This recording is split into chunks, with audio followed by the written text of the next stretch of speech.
Para los que hablan español, bienvenida, buenas tardes, es un placer estar con ustedes hoy. Pour les personnes, gracias. Pour les personnes qui parlent français, bienvenue. Je ne pratique pas, je n'aime pas parler le français. I do not like French, I do not practice it enough. It is an honor to be here, and to the native speakers we say, wow, wow. I am not here. Well, first of all, I must say thank you for the invitation. We often hear that it is important to speak another language. Yes, it makes you marketable, learn another language, but we've never really had discussions where we actually figure out how to do it, or to speak with colleagues or individuals who are doing it. Therefore, I thank you so very much, and I'm here to let you know that I'm not here to tell you that Spanish needs to be your second language. It is just my second language, and I will give you my story. But before we get into that, because we're only given a limited amount of time, I want to bust up some myths, if that's okay with you. Number one, when people speak or hear about people who speak different languages, like investment, a lot of people tend to believe it's an elite thing. World travelers is a money people thing. People who are going to eat caviar under the Mediterranean stars, and them are the people. But like he will tell things go. Those are the type of people who learn language, but people like me, no, sir. We never use language for. Therefore, we limit our own scope based on our socio-economic circumstance, and we leave languages to other people. Number two, people who speak a lot of languages are clearly smarter than everybody else. Their IQ is 3 gazillion of the Richter scale, and clearly there is something in their genealogy that makes them super bright and make them able to speak other languages. And the fact of the matter is that that is a lie as well. If we were to do a social experiment right now and pluck each of you from this very room and place you or transplant you in a different country, speaking a language that you've never even really come into contact with, and you had no other option, do you know what you would do? You would learn it. You would assimilate it, because you don't have a choice. Your IQ would not matter. Your country would not matter. Your background would not matter. But you would know that it would have to be something that needs to be done. There's also a myth of channel star, the structure and the classroom, and we don't have time for go to classroom and professor, and I'm always on the go. And looking for you to learn a language, you can learn it in the manner that you want to learn it. So I had a wonderful opportunity for those of you who watch TED Talks. I'm one of those people. And 5 weeks ago, I saw a TED Talk. If you ever want to, you can type in the name Lydia Machova. And she was speaking about polyglots. Everybody here knows what a polyglot is?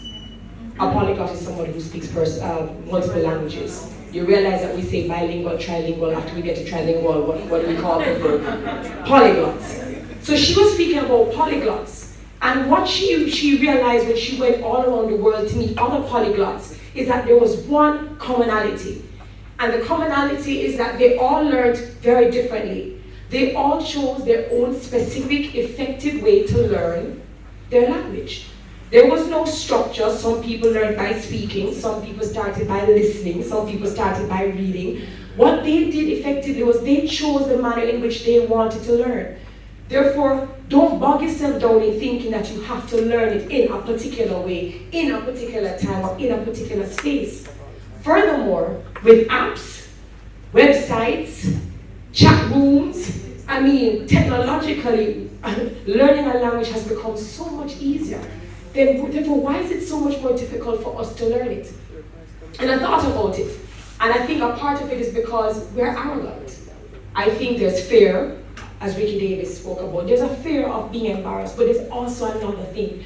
There's a dimension of us who believe, well, we speak English, and everybody else around the world pretty much learn to speak our language, and when we travel, we assume or we expect everyone else to speak our language.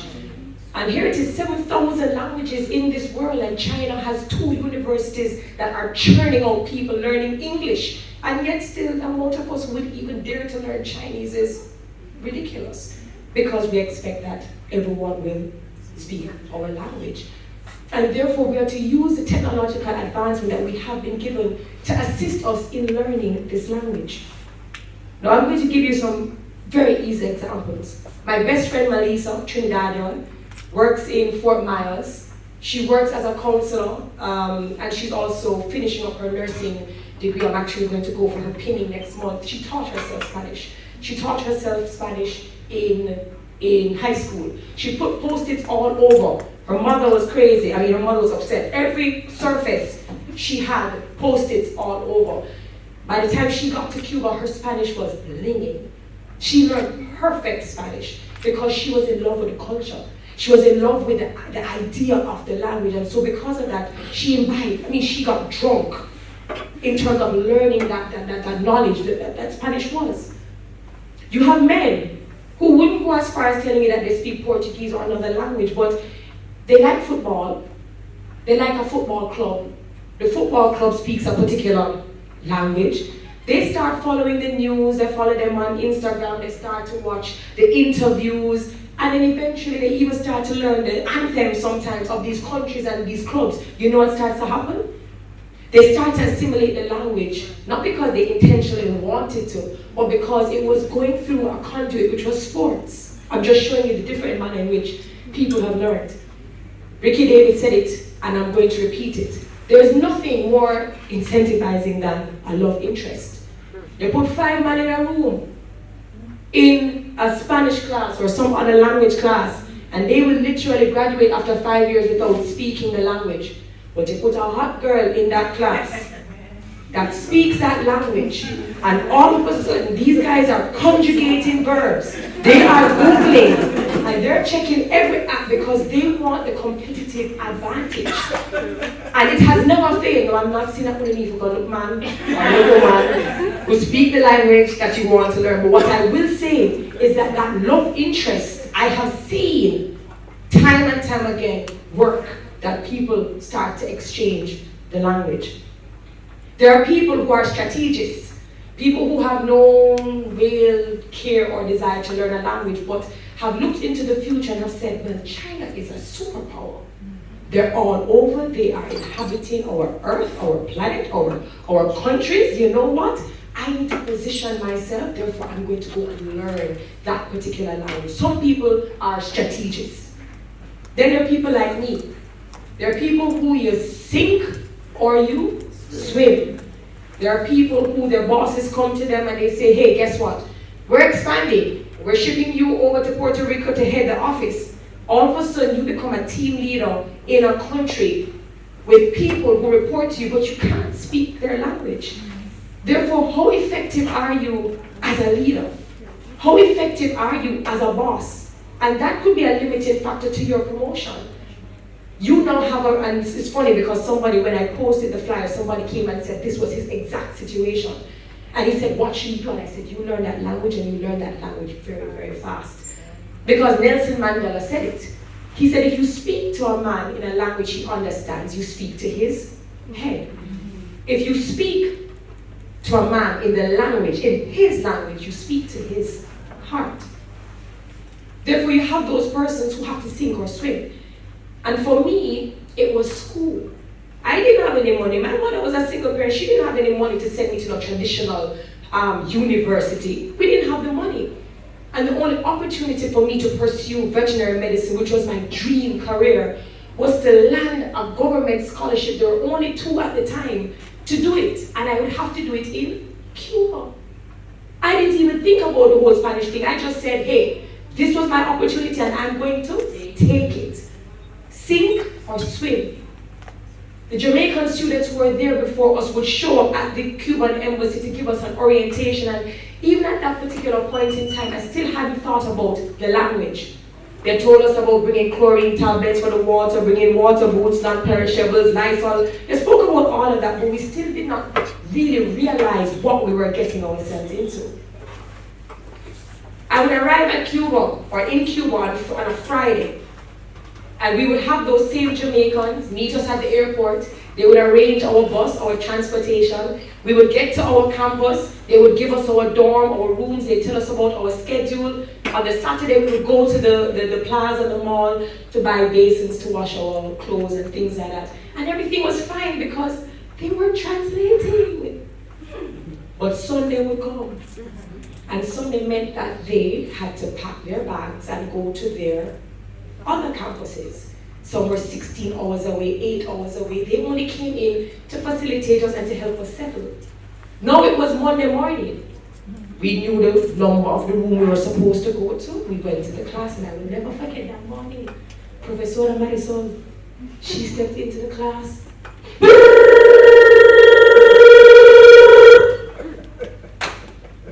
Everybody looked and everybody asked, what the hell is this? Me with my right side, I put up my hand because, we are English speakers. So clearly, she needs to be bilingual. And I said, Professor, which is like one of the few Spanish words I remembered from third form. And she said, see, and I said,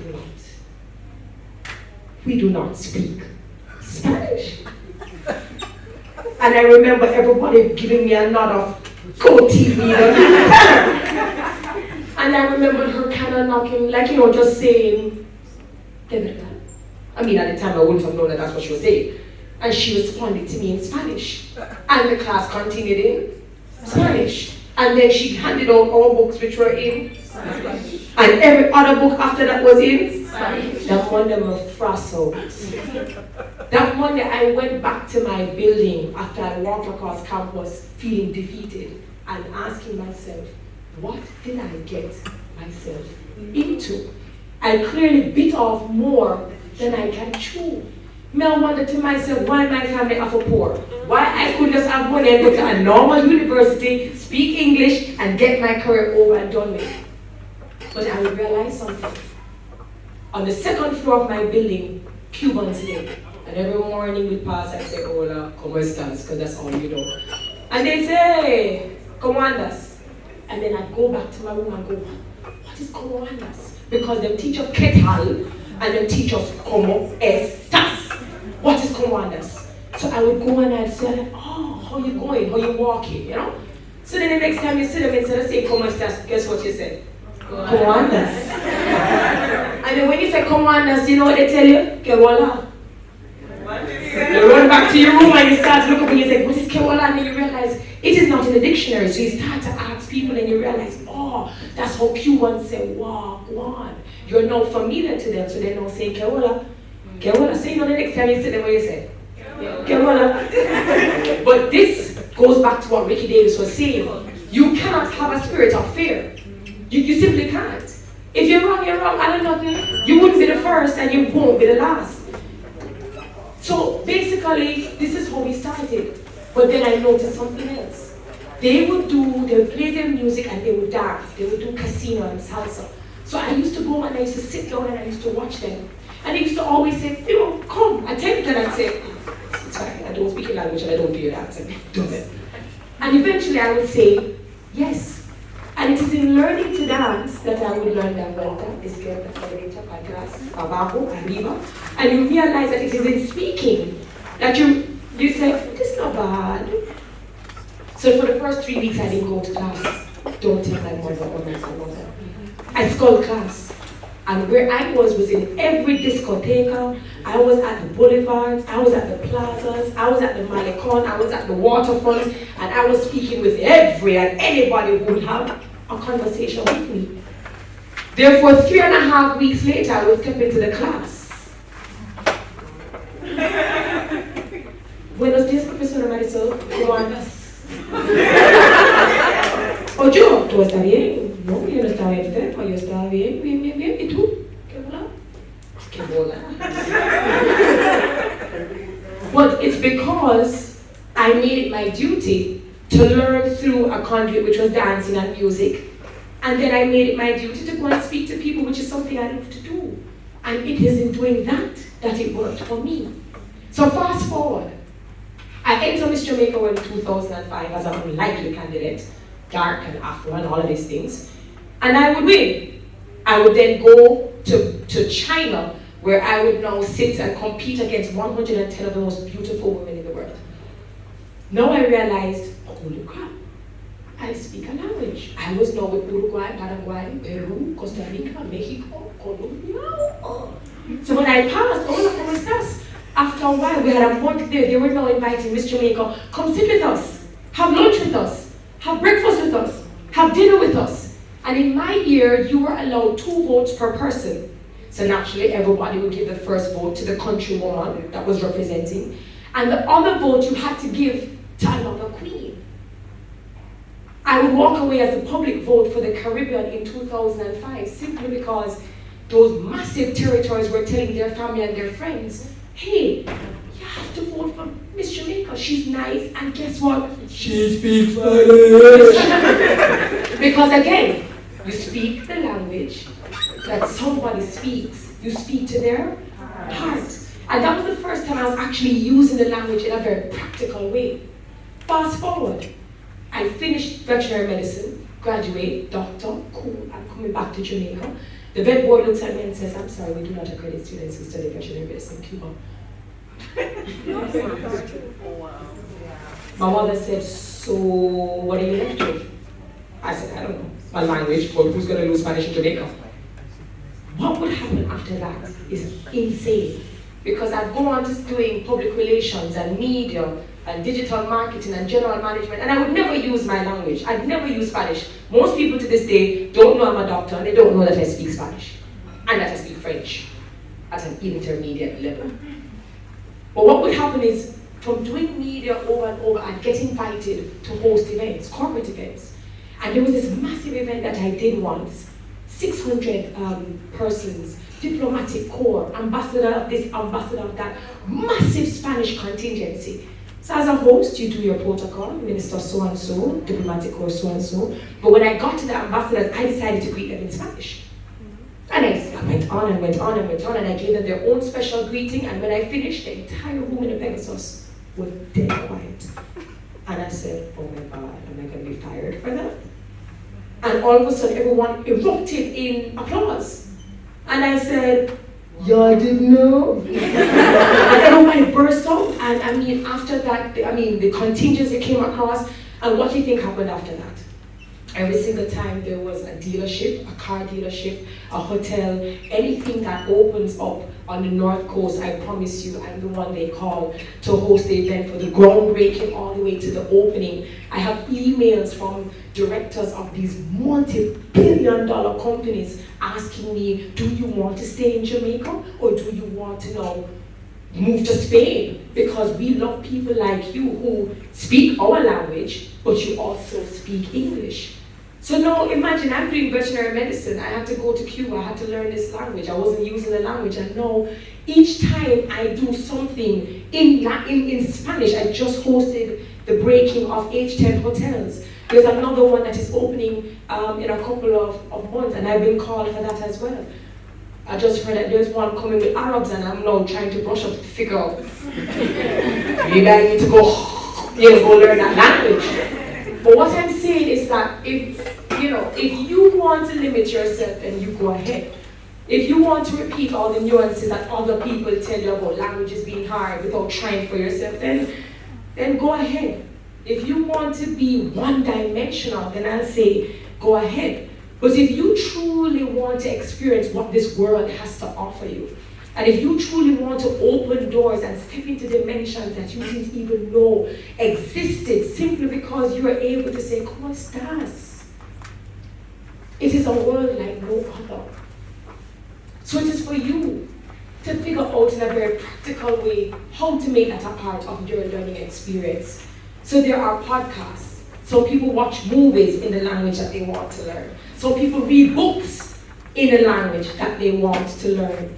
The idea is to not separate the language as if it is something very weird and over there. The idea is to make it a part of your everyday life. Driving to work, coming in from work. The amount of time we spend on our phones, sometimes the phone tells us 7 hours we spent on our phones. You ask yourself, how much of a language? How much could I have learned? The last thing I'll also tell you is that they will tell you that being bilingual or being a polyglot also is very healthy. When they look at the brain of persons who speak one language or more languages, when they look at the brain activity, scientists have said that we are more likely or less likely to suffer from Alzheimer's or dementia because the brain is just trying to do so much. So what do I suggest? Take it easy. Don't be hard on yourself. Take your little wins. If you bust up a sentence and it is perfect, celebrate. Yeah, because those are the things that matter. Don't compare yourself to other speakers who are way ahead of you. Don't compare yourself to somebody who might learn the same language as you at a faster rate. Pace yourself and be practical. Do not try to learn a language by using methods that you know are not going to be your kinds of method. What I will do is I will stand up here and I will tell you that I did not know that my possibilities would have been as wide and as vast and as endless as they are now. And a lot of possibilities have opened for me in London and all over the world, Curacao, simply because I speak another language. So drop the ego, drop the arrogance, and if you don't even do it for to be professional, just do it for your own personal self-development. It's like gaining a new soul, almost. So you'll hear people say, get a new language, don't just get it to be marketable, but really love it, enjoy it, take on the personality, and don't be afraid to make your mistakes. What am I on to next? I'm hoping to brush up on French, but really and truly I'm on to Chinese next. And after that, I'm really on to Arabic. I don't care how many Jamaicans don't speak the language. Them not speaking the language does not affect me. That's my promise to myself.